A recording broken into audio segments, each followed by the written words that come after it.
I'm the third generation of my family to be pharmacists. My grandfather qualified in 1927, and both my mother and father are both pharmacists. So we've been in the game an awful long time. I actually worked in industry for 6 years after I qualified, so I then went back into community pharmacy and then ran one of my father's shops for a while. Then he actually sold most of them, and I bought the remaining one and subsequently bought the pharmacy that you see behind me. I was determined to be different. So I actually recruited a manager to replace the previous owner with her agreement when she retired. I got a guy who's very dynamic, and we basically worked together with the GPs, and it's worked fantastically well.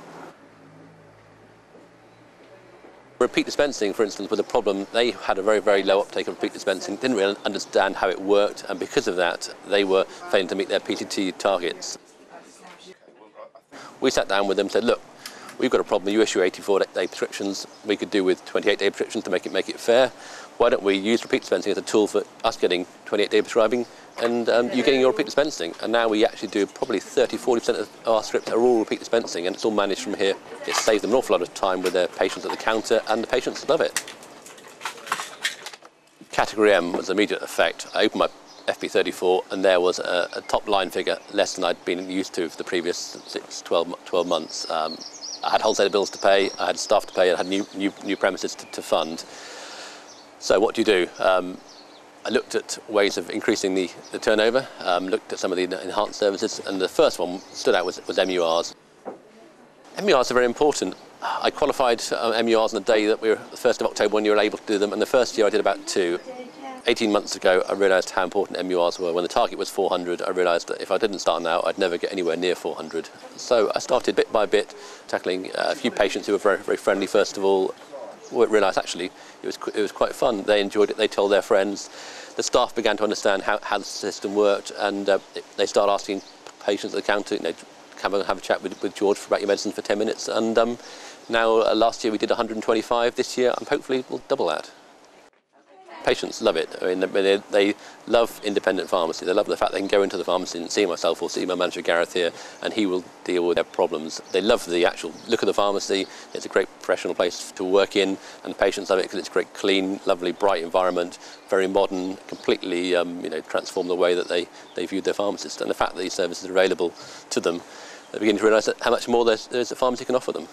Well, I think the main thing is having the team on board and having the team able to do the job that's being put in front of them, and adapting that team. And that can be very hard with a very small business. You've only got, we've got 14 members of staff, most of them part-time, most of them have been with us a long time, and trying to tell them that the way they're going to work in the future will be different to the way they worked in the past can be difficult. So it's a matter of continually developing them.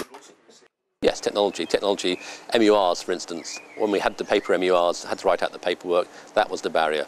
Once we can hit a button, generate an MUR form, the barrier is actually the pharmacist sitting down, getting the patient in and actually doing the MUR. So that's immediately a quick save of time, where technology has actually worked for us. Yeah, we're looking at a text messaging service we're just starting to implement. We'll be able to text message our patients when their prescriptions are ready for collection, which should mean that we can manage the workload better, they're better informed, and also very loyal to us. We've got EPOS at one store at the moment. I'm looking at EPOS at the other store, and waiting to see what we can do, perhaps integrating it with the PMR system so that perhaps prescriptions can be scanned at the front bench before they go into the dispensary, so the data's already in there. Perhaps we can use patient messaging at the front of the counter to inform patients of new services. I think the future challenges are obviously going to be the white paper, first of all. The pace of change is going to continue. We're going to have to work out a way of managing the demand for these new services, but also deliver the volume that's still going to be there to be done. And that's going to be a delicate balancing act between the two, and that really depends on really, really good staff. I think the challenges are always going to be there. Change is always going to happen. It's inevitable in our society. And I think you either do one or two things. You either give up and pack your bags and do something else, or you take the challenge on board and rise to it and do something about it. I took the challenge, and in fact the hardest bit is actually deciding to rise to the challenge. Once you've decided to, actually it becomes automatic, and you follow through, and you enjoy it. And I've had a great time, and it's worked out both professionally rewarding and financially rewarding as well. So your message to independents would be? Go for it.